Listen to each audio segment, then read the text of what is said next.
When I was 17 years old, I moved to Israel to go to school.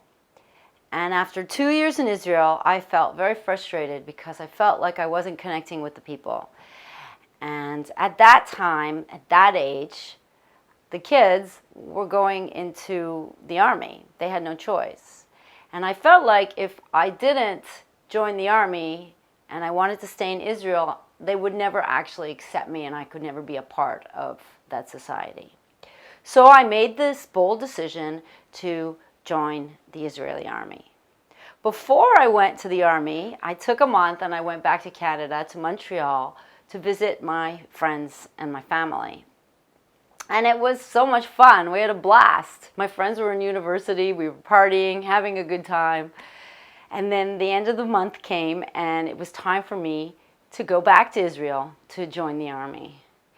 My flight was at night, so I had a lot of time to pack and repack and pack and repack, which is a big theme in my life.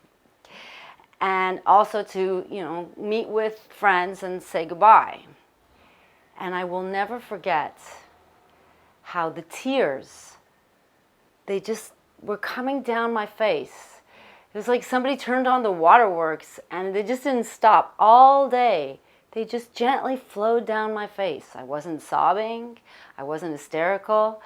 I was even having normal conversations during lunch. But the tears just didn't stop. I was so afraid.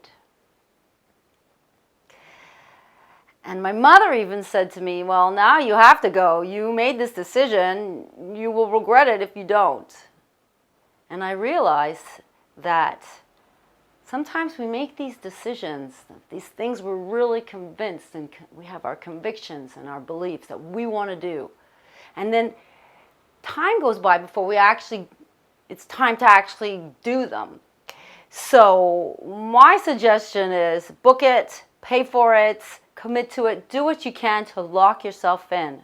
Because when the time comes to follow through with your decision, you might feel fear and it could cloud this emotion could cloud your judgment. And you just need to remind yourself and remember, this is something I really wanted to do. This is something I believe in.